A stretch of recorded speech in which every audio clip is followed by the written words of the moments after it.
আজকে ডি দিয়ে পাখি আঁকবো। খুব ছোট বাচ্চা যারা সবে সবে আঁকা শিখছে তাদের জন্য এটা অনেক কাজে লাগবে। ছবিটা ভালো লাগলে অবশ্যই লাইক, কমেন্ট আর চ্যানেলটা সাবস্ক্রাইব করে দেবেন। ড্রয়িং করতে করতে একটা কবিতা শুনে নেব।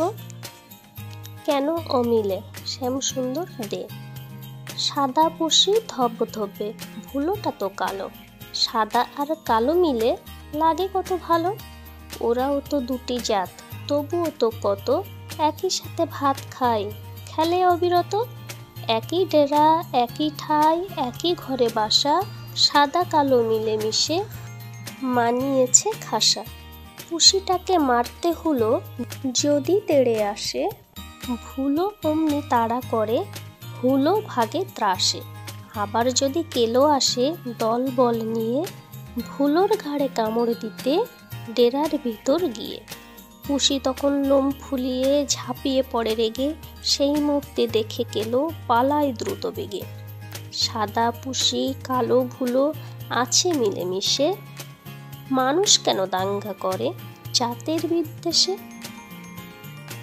ছবির কালারটা চাইলে পাল্টে দেওয়া যেতে পারে, অরেঞ্জের পরিবর্তে যে কোনো পছন্দের কালার দেওয়া যাবে।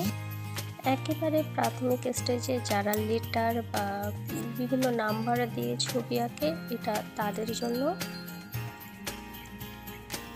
এইরকম আরও ভিডিও দেখতে চাইলে অবশ্যই কমেন্ট করে জানাবেন, আর আমার চ্যানেলটা অবশ্যই সাবস্ক্রাইব করে রাখবেন।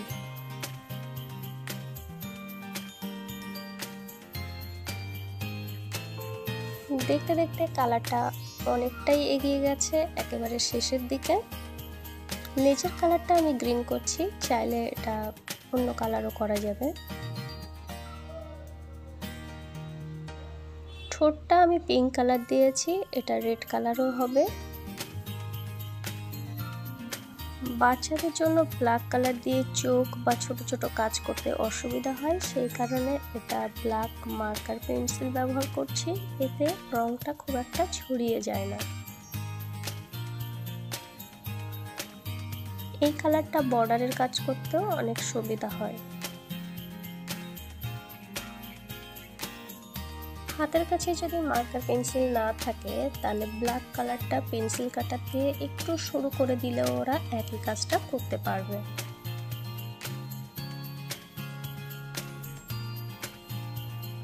দেখতে দেখতে ড্রয়িংটার একেবারে শেষ পর্যায়ে চলে এসেছি। এতক্ষণ সঙ্গে থাকার জন্য ধন্যবাদ।